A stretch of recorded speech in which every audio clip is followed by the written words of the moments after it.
Hi, my name's Giovanna Gonzalez, and I went to Columbia Senior High School. I was a freshman when I first had Mr. Menasche. Um, Mr. Menasche is great, I mean, in general, but what made him different for me, I think, was that just like the second you walked into the class, you can just tell that he was just cool and nice and a little bit more laid back than most teachers, but not in a bad way. I mean, he was more interested in you wanting to learn and having the motivation to sit there and be like, yeah, I want to learn this and I want to learn something new, than just sitting there and remembering everything the teacher tells you for a test. Um, I do remember the priority list. It's my favorite thing that probably ever happened to me in high school. Um, I Since I had Mr. Menashe as a freshman, it was very different because we were still younger. Mostly he would do the priority list with his AP students that are juniors. And, they're older, not so much older, but, you're still older and you have a little bit more of a um, concept of what your priorities are. So, as a freshman, doing the priority list, it wasn't the same. I mean, I have saved my priority list throughout the 4 years because I kept doing them, and they all changed completely from freshman year to my senior year of high school. It was a complete change, and it's true because throughout 4 years of high school, you do change, and even if at first you don't really notice it, you kind of do. So it was cool to see that as a freshman, I would think this was my top priority, but then as a senior, it was something else completely. Um, I do remember when we did it, and for me, I didn't actually get to do what most people do, which was they would put their priority list up on the board so Mr. Menashe can see it, and then he would talk about it. I didn't get to do that because for you to be able to do that, you had to kind of pass like a little test, which was Mr.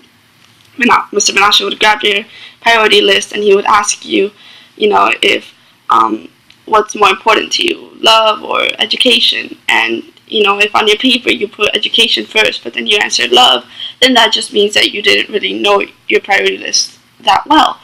So he would ask you 3 times, and if all 3 of them you got it right, then you were fine. You were good to go.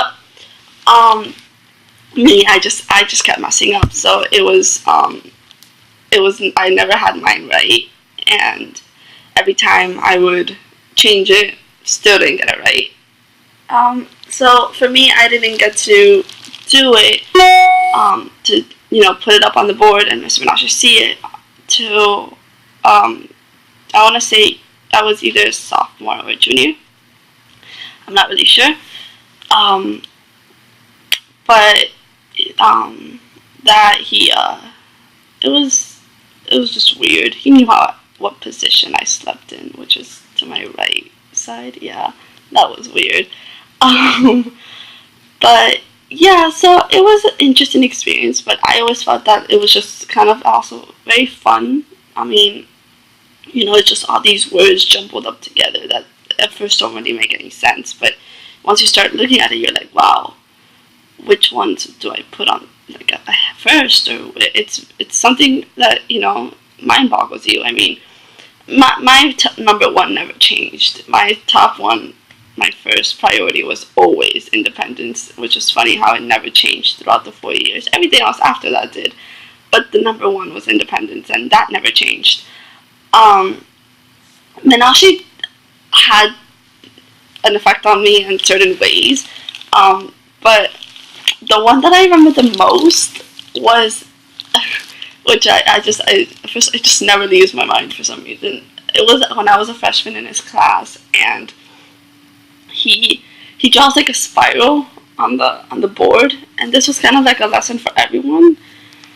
And he draws a spiral on the board, and he explains how all the way in the center of the spiral, that's where we are when we're born, and then the more you kind of go outside the spiral is how selfish you are, in the sense that like the closer you are inside the spiral, the more selfish you are, and then once you start breaking out of the spiral, that just means that you're selfless. in some way. And he had told me that I was all the way in the center of it, that, I was selfish and I thought the world revolved around me and all these things. And it was kind of like, oh, I didn't know that. Like, what? I didn't think I was selfish. And he told me a few things, and it just kind of stuck with me forever. And I don't know why, but I mean, maybe I wasn't completely selfish, but then again, how do you really know? And I don't know, I guess from then on, I kind of just stuck with that. And a few years later, I was outside the spiral, and I was very happy about that. But I don't know. I think that he is a great person, and I think that the fact that he's writing this book is incredible, and it's gonna just, I don't know. I think it's gonna be great, and I mean, I pre-ordered mine, so I'm ready. I'm excited to read it. I think more people should order it just because, a lot of people loved him, loved taking his class, and, loved hearing about his story and things like that. And it's like, why wouldn't you want to read the book that kind of just ties him to it? I don't know. Mr. Menasche is not in Miami anymore, and, I used to see him every day. Like, I remember my sophomore year, he was in the hospital at one point, and me and one of my friends, like, we made this huge card, like, after school, that was, like, it was just, like, a big card, made out of, like, paper and all these things, and we signed it, and we wrote, like, a nice message and stuff like that, because he was sick, and just, I don't know, like, it was always something that was in the back of my mind. Because, I remember when he told me and one of my other classmates my freshman year about his tumor and how he had cancer. And he had pulled us aside after class was over, and he told us, and it was just the most, I didn't even, like, I had never known anyone that had cancer or was sick in that kind of, in that way, so harsh. And I just kind of stood there, and I didn't even know what to do. I didn't know what to say. But it was always in the back of my, my head, like, is he going to be okay? And all these things. So, I don't know. I feel like that was years ago, and he's done so well for himself in the sense of, like, he traveled the country. He's writing a book. That's awesome. Regardless of what's going on with his health, I think that's great, and more people should know that. And I don't know, I feel like the book is going to be good. Anyone that's like an old student of his, or even a student that he had, more frequent before he left, like, they should all be excited and to read the book. And I don't know, I think he's awesome, and I hope that everything works out well for him. But yeah, I don't really know what else to say. I appreciate Mr. Menasche so much, and he taught me so much. Some of my favorite books were read in his class, like Haroon and the Sea of Stories. I love that book, and I read it in his class. And just, yeah, and different games that we would play when we had the time. Not that we didn't do work or anything, but we did. And we also played games that were,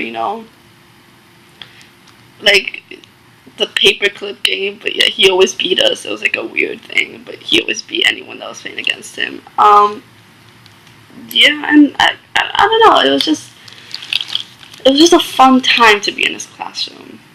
I never got a miniature, by the way, Mr. Menasche, and that till this day really upsets me. There was this game that, it was like a learning thing, so, we would, it was based on whatever we were reading or, doing in class or something like that, but basically the prize was like these little miniature, like toys, like little statue type things that, he would get like at a, I don't know, I think you said it was like a vending machine type thing. They were like 50 cents, and they were like these little teeny miniature